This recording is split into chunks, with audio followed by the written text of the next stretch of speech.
de photographe. J'étais dans le loin là, dans le Vieux-Montréal, puis je me suis installé comme photographe. Pas de plan d'affaires, c'était complètement ridicule. J'ai été bien chanceux de ne pas faire faillite après 3 semaines.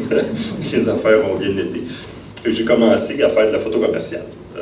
À faire surtout des photos pour des magazines. Ce que je vous montre là, c'est un peu plus, c'est même beaucoup plus récent. Je fais toujours de la photo commerciale. Bon, j'ai juste aimé des hôtels, des restaurants. C'est plate parce que celui qui est au milieu, c'est un panneau Mediacom. Je suis bien fier de mon panneau Mediacom. Il n'apparaît pas celui-là, apparaît celui-là. Fait que je travaille entre autres pour l'Association touristique de la Gaspésie, l'Association touristique de la Mauricie, des vacances au Québec. Donc là, je suis dans mon élément, ça m'amène à me promener partout au Québec. Fait que comme j'ai beaucoup de clients dans l'hôtellerie, je fais souvent, comme vous voyez, c'est souvent des photos, c'est des figurants, ça. Ça a l'air du monde qu'on a photographié de même, c'est tous des figurants, c'est des mannequins, c'est tous des setups. Ça, c'est vraiment, c'est de la photo commerciale. Mais ça m'amène à des super belles places. Quand on a fait la photo, type en randonnée, il est au sommet du Mont-Albert. C'est quand même le fun d'aller faire des photos là. Celle-là à droite, c'est à l'hôtel Sakakomi. Fait que je me promène beaucoup.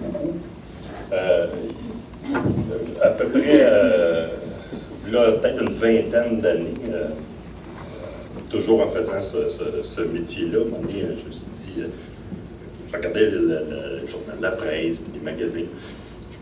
Peut-être que je suis capable d'écrire. Je n'étais pas pire en français, je fais des compositions, pas trop de fautes. Je suis peut-être capable. Fait que je suis allé voir le magazine Géo plein air. Je leur ai dit, moi je me promène beaucoup, je fais du scalping, du téléman, du fond, du parachutisme, j'ai des licences de pilote, je fais de la plongée, j'essaie tout, là, tu sais, éparpillé, il n'y a rien que je fais comme il faut, mais je fais tout. C'est le défaut, ça, me demander, tu sais.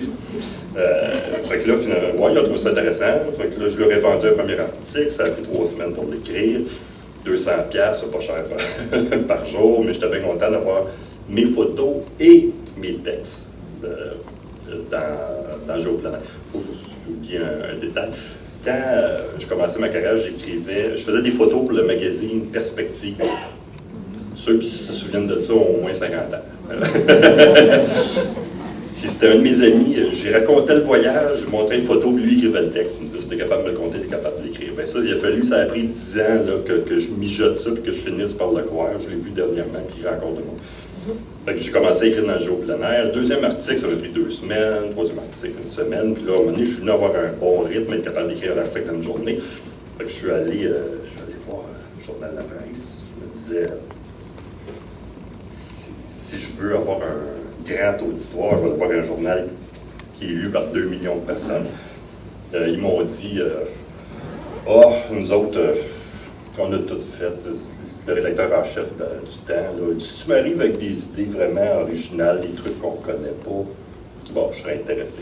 Fait que là, j'ai aiguisé mon crayon, j'ai essayé de trouver des sujets qu'ils ne connaissaient pas, des sujets qu'ils n'avaient pas fait.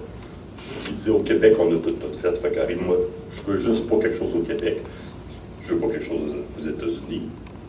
Fait que je suis arrivé avec 2 sujets aux États-Unis. Je dis, je pourrais vous parler de Oshkosh.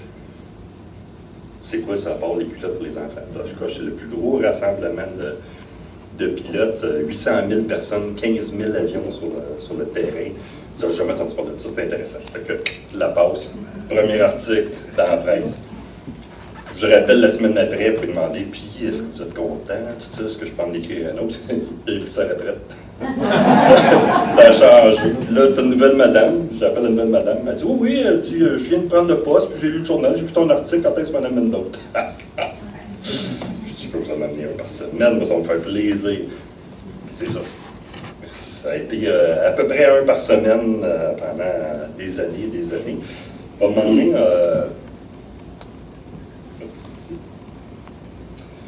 donné, au fil des discussions, ça serait peut-être le fun d'avoir une chronique, quelque chose qui revient tout le temps. Il faudrait trouver une idée. Fait qu'on a pensé à faire des top 10. Tout le monde aime ça. Moi, j'ai pensé que peut-être qu'on pourrait faire un livre qui serait un peu basé sur l'histoire des top 10. qui répondrait à ces questions-là. Fait que là, je dis, bon, ben, je pense que je suis dû pour faire un livre. Ou, évidemment, je suis photographe, fait que je voulais pas un livre en papier bible, là, tout avec du texte en petit, en noir et blanc, puis de photos sur la couverture, puis that's it. Je dis, ben, moi, je vais avoir beaucoup de photos, puis je vais avoir mes textes, des textes courts. Là, je discutais avec mon éditeur, qui est un ami de très longue date, c'était assez facile. Il m'a dit, bon, normalement, dans ce genre de livre-là, ce que tu m'expliques, là, il y a deux possibilités. Tu peux faire un guide touristique, un livre format guide, ils ont à peu près toute la même grosseur, les Hachette, Ulysse, Fodor et compagnie, ça va être le même format. Il y a peu de photos. C'est des livres avec des pages très souples pour pouvoir être amené sur le terrain. Ou on peut faire un coffee table book, un beau grand livre épais, couverture dure, avec plein de photos, très peu de texte ou pas beaucoup de texte, tu sais, qui coûte 70$.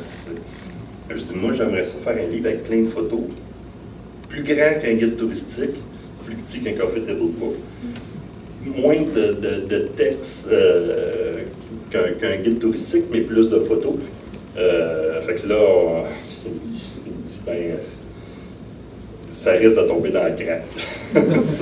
Les gens vont vouloir avoir un beau coffee table book, ils vont regarder ça, ils vont dire, ah, il n'est pas grand, il y a trop de texte, les photos ne sont pas super grandes. Puis quelqu'un qui veut un guide touristique va regarder ça et dire, ouais, il n'y a pas tant de texte que ça, il y a même trop de photos, moi je veux lire les infos, je veux des adresses et des numéros de téléphone, j'en ai pas dedans, moi j'ai juste mis les sites web, ça commence à être rare, le monde qui n'a pas Internet. Là. Fait que bon, on a pris une chance, on l'a lancé, on a